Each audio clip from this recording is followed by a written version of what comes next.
Raman, tiba-tiba lampu yang tadinya dipadamkan menyala tiba-tiba. Dan sebuah tamparan didapatkan oleh Ashok sebanyak 2 kali. Dan yang menamparkan Ashok adalah Sagun. Ashok berusaha mengatakan sesuatu tapi Sagun kembali menamparnya. Sagun lalu menghapus semua foto-foto di ponsel Ashok dan mengusirnya keluar kamar. Suwita memohon pada Raman untuk tidak menelpon Tandon sambil menangis, tapi Raman tetap menelpon Tandon dan meminta Suwita berbicara bahwa Tandon mendapatkan pekerjaannya, dan Raman menyuruh Suwita mengatakan betapa dia sangat mencintai Tandon. Raman lalu memberikannya pada Suwita saat Tandon menerimanya. Mereka berbicara. Usai menutup telepon, Suwita kembali menangis dan mengucapkan terima kasih serta meminta maaf pada Raman atas apa yang telah diperbuatnya tadi. Raman kembali menasihati Suwita untuk tidak merusak kepercayaan Tandon. Raman lalu berkata akan mencarikan taksi untuk mengantarnya pulang.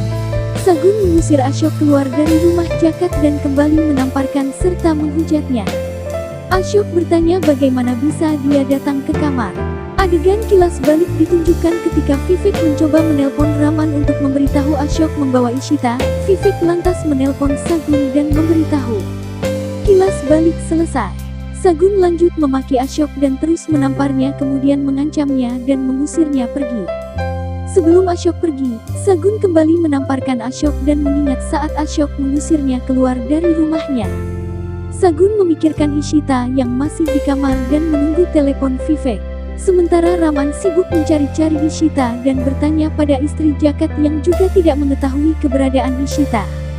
Vivek lalu menghampiri Raman dan menceritakan tentang Ishita yang mungkin sedang mabuk dan dibawa Ashok ke kamar. Raman pun bergegas pergi. Raman menuju kamar dan melihat Ishita yang masih tak sadarkan diri. Raman kemudian mencoba membangunkannya dan memeluknya. Raman lalu memapahnya dan keluar dari kamar. Sagun kemudian mendapat telepon dari Vivek yang mengatakan semuanya baik-baik saja. Sagun meminta Vivek merahasiakan tentang dirinya. Usai menelpon, Sagun melihat Raman membawa Ishita ke mobil dan dia pun bersembunyi. Sagun berharap insiden ini tidak menjadi permasalahan di antara Raman dan Ishita. Sagun berharap Raman dan Ishita bisa bersatu selamanya. Raman dan Ishita telah berada di kamar sebuah hotel. Ishita memanggil nama Raman, lalu Raman memercikkan air untuk menyadarkan Ishita. Ishita tersadar dan bertanya pada Raman di manakah dirinya. Raman memarahinya. Ishita pun berdiri dan hendak melangkah pergi, tapi dia kembali pusing dan hendak terjatuh. Raman memandangnya, setelah itu dia menyuruh Ishita pulang jika ingin. Ishita menangis dan kembali mengingat ucapan Raman, dan juga saat Raman berdansa dengan Suwita, Ishita juga mengingat hinaan Sagun padanya. Ishita kemudian berdebat dengan Raman. Ishita mengungkapkan semua yang dilakukannya hanya demi Raman. Raman tertegun dengan semua ucapan Ishita. Ishita kemudian hendak melangkah pergi, tapi Raman menahannya. Ishita kembali menjelaskan keburukan tentang dirinya. Raman lalu mengatakan bahwa dirinya ingin Ishita tidak berubah. Ishita pun bertanya mengapa dia berdansa dengan Suwita. Raman mengatakan jika Suwita terlihat hot. Ishita pun menamparnya dan berkata jika dirinya tidak mendengar apa yang diucapkan Raman. Raman kembali mengatakan bahwa Suwita sangat hot. Ishita kembali menamparnya. Raman kemudian bersikap mesra pada Ishita. Ishita merasa malu dan berbalik menjauhi Raman. Lampu tiba-tiba padam. Raman kembali bermesraan dengan Ishita. Fandu membawa bayinya dan melintasi kamar Ishita, tapi dia terkejut tidak mendapati Ishita di kamarnya. Dia lalu berbicara dengan Mihika dan mereka berdua khawatir karena Ishita belum juga pulang hingga pukul 4 pagi. Fandu dan Mihika berpikir apakah Raman dan Ishita bertengkar. Mihika lalu menelpon Ishita, tapi Ishita tidak menerimanya dan sibuk tersenyum menatap mesra pada Raman yang masih tidur. Ishita lalu melihat ponselnya dan menelpon balik Mihika. Fandu dan Mihika pun kemudian berteriak-teriak kegirangan mendengar kabar menyatunya Raman dan Ishita. Raman hanya tersenyum mendengar pembicaraan Ishita. Ashok terbangun dan Suraj langsung memarahinya karena telah bersama dengan Ishita semalam. Ashok mengakui kesalahannya dan ingin melupakannya. Ashok berkata tidak ingin pergi rapat, tapi Suraj memintanya bersiap-siap karena dia ingin memenangkan kontrak kali ini. Sementara Raman dan Ishita masih saja tertidur sambil berpelukan. Raman kemudian terbangun dan menatap Ishita yang masih tidur dengan mesra. Raman lalu meniup wajah Ishita dan Ishita pun terbangun. Ishita lalu bergegas ke kamar mandi. Raman menelpon pelayan hotel untuk memesan sarapan. Raman kemudian melihat ponselnya dan melihat ada 19 panggilan tak terjawab dari karyawannya. Dia pun menelpon balik dan teringat dirinya melupakan rapat tentang tender menteri hari ini. Pelayan hotel lalu membawakan koper dan file Raman. Raman memeriksa filenya lalu dia melihat Ishita yang baru saja selesai mandi dan menghampirinya. Mereka kemudian berbicara. Raman bertanya bagaimana dia minum kemarin. Ishita berpikir jika dirinya memberitahu Raman tentang Ashok maka Raman akan menghajar Ashok. Ishita pun berkata jika dirinya salah minum.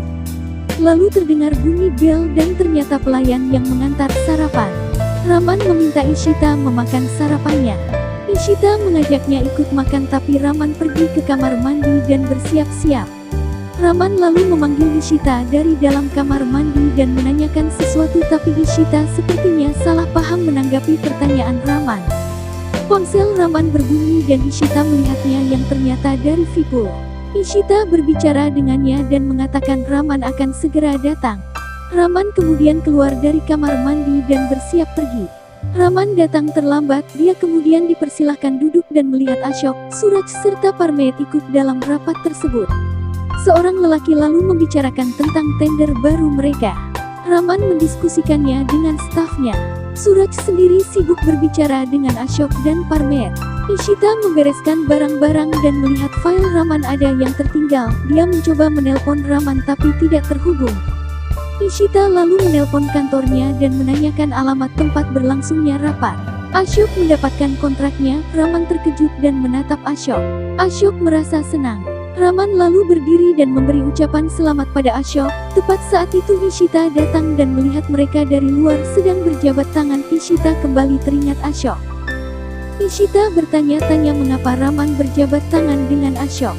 Raman lalu melihat Ishita dan Ishita menunjukkan filenya. Raman keluar dan menghampiri Ishita. Raman mengatakan jika Ashok yang memenangkan kontraknya. Ishita pun terkejut dan bertanya-tanya mengapa Raman bersikap normal pada Ashok. Parmet pun memandangi mereka berdua. Dalam perjalanan pulang, Raman dan Ishita kembali membahas kontrak yang diberikan pada Ashok. Sementara Ashok memotong kuenya dan memberikannya pada Suraj dan Parmet. Mereka merayakan kemenangan Ashok karena mendapatkan kontrak. Pandu dan Mihika menggoda Ishita. Ishita lalu bercerita tentang Ashok. Sedangkan Suraj mengatakan pada Ashok dan Parmet bahwa mereka harus mengerjakan tanggung jawab ini karena ini adalah satu-satunya cara yang bisa membuat mereka kembali ke pasar bisnis. Suraj meminta Ashok tidak melakukan kesalahan lagi. Ishita terus berbicara tentang kontrak yang didapat Ashok dan bagaimana Raman mengucapkan selamat pada Ashok. Ishita berkata tidak menceritakan pada Raman tentang Ashok.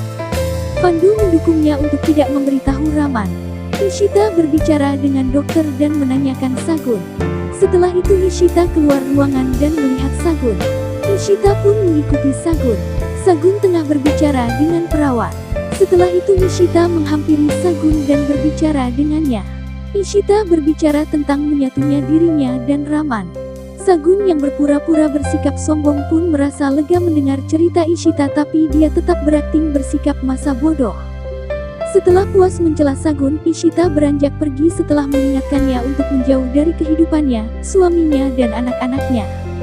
Sagun kemudian berbicara sendiri dan merasa senang bahwa hinaannya pada Ishita bisa berpengaruh dan Sagun merasa senang dengan hubungan baru Ishita dan Raman. Dia berkata akan mengambil saran Ishita untuk berada jauh dari mereka semua. Madhavi sudah pulang dan tengah menggendong bayi Pandu. Madhavi lalu membicarakan Ishita. Dia berharap akan bayi Ishita. Pandu memandang Mihika kemudian mengatakan pada Madhavi bahwa harapannya akan menjadi kenyataan. Madhavi pun merasa senang. Ishita lalu datang dan merasa senang melihat ibunya. Madhavi memeluknya sambil menangis. Mereka kemudian berbicara. Madhavi merasa senang Ishita telah berkumpul bersama Raman. Madhavi berkata akan memberitahu Santosh. Suraj pulang dan Ashok mengajaknya minum. Suraj berkata bahwa menteri menelponnya dan mereka akan mengadakan konferensi pers.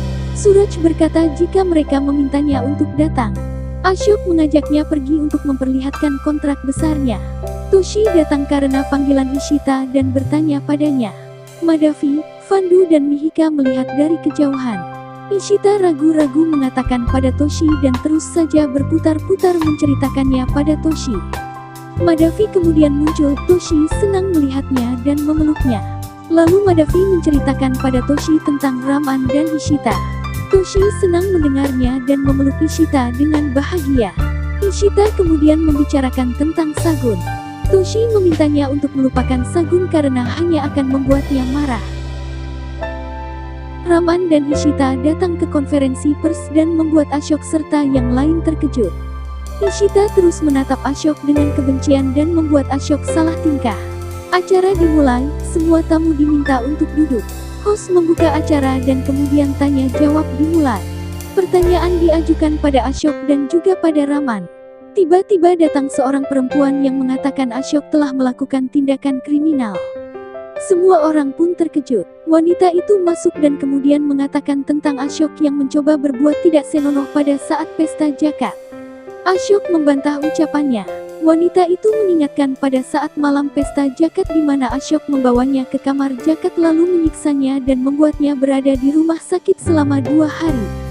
Asyok berkata dia berbohong, aku tidak mengenalnya, malam itu aku sedang bersama. Asyok menggantung ucapannya. Ishita terkejut ketika Asyok hendak menyebut namanya. Suraj melarang Asyok menyebut nama Ishita atau mereka semua tidak akan melepaskannya. Pers pun bertanya pada Asyok. Asyok hanya bisa terdiam. Polisi datang untuk membawa Asyok karena wanita tadi melaporkannya. Polisi pun kemudian membawa Asyok pergi. Pers selalu menanyakan tentang kontrak yang diterima Asyok. Menteri kemudian mengumumkan bahwa kontrak Asyok batal dan diberikan kepada Raman. Suraj, Parmet dan Jakat pun terkejut. Raman tersenyum pada Ishita. Suraj dan Parmet lalu pergi dengan kesal. Ishita lantas berbicara sendiri dan berkata bagus Asyok tertangkap tapi jika dia menyebut namaku di depan polisi dan Raman mengetahuinya maka Raman akan hancur. Asyok berbicara dengan inspektur lalu inspektur mengizinkannya. Asyok pergi ke lain ruangan dan berbicara dengan wanita yang melaporkannya. Mereka berdebat dan Asyok mengakui kejahatannya. Tiba-tiba Raman muncul dan mengatakan ingin mendengar pengakuan Asyok. Asyok pun terlihat marah. Raman mengatakan pada inspektur untuk menangkap Asyok. Asyok membantah tapi inspektur berada di pihak Raman dan mengatakan semua telah direncanakan agar dia bisa mengakui kejahatannya. Inspektur menjelaskan jika wanita yang melaporkannya dari Yayasan Sosial Perempuan. Raman mengucapkan terima kasih pada wanita tersebut dan wanita tersebut beranjak pergi. Asyok hendak menghajar Raman tapi polisi memeganginya. Raman pun memperingatkan Asyok dan mengucapkan terima kasih pada polisi. Asyok kemudian dibawa masuk kembali. Ishita tengah cemas memikirkan jika Raman mengetahui tentang dirinya dan Asyok. Raman kemudian datang dan Ishita bertanya. Raman memintanya tenang lalu memintanya untuk duduk dan berbicara dengannya. Raman mengatakan bahwa dirinya mengetahui semuanya tentang apa yang telah terjadi. Ishita kemudian tersenyum dan mereka berdua pun bercanda tawa dan lantas saling berpelukan. Suraj mendatangi Asyok di penjara. Dia lalu membangunkan Asyok dan mereka berbicara. Suraj memarahi semua tindakan Asyok. Asyok kemudian menceritakan semuanya pada Suraj dan ini membuat Suraj emosi pada Raman. Asyok kemudian merencanakan sesuatu dengan Suraj untuk membalas dendam pada Raman. Ishita membangunkan Raman tapi Raman menariknya dalam pelukannya. Ruhi kemudian datang dan mengatakan ingin Ishita mengepang rambutnya. Ishita menjelaskan bahwa tadi sedang mengambil kotoran di mata ayahnya. Kemudian Ruhi berkata mereka akan segera mendapatkan bayi dan Ruhi pun memeluk Ishita lalu mengatakan bahwa temannya pernah memberitahunya jika orang tua berpelukan mereka sedang berdoa untuk seorang bayi. Raman hendak menjelaskan tapi Ishita menyelanya dan mengajak Ruhi pergi keluar kamar. Vishwa dan Tuan Bala berada di luar apartemen bersama beberapa warga membicarakan acara untuk hari kemerdekaan. Para warga lalu menyebut-nyebut. Asyok mendapatkan kontrak. Tuan Bala mendebat mereka dan mengatakan jika Ramanlah yang mendapatkan kontraknya. Vishwa menelpon Raman diam-diam dan memperdengarkan ucapan Tuan Bala yang membela Raman. Raman pun tersenyum haru.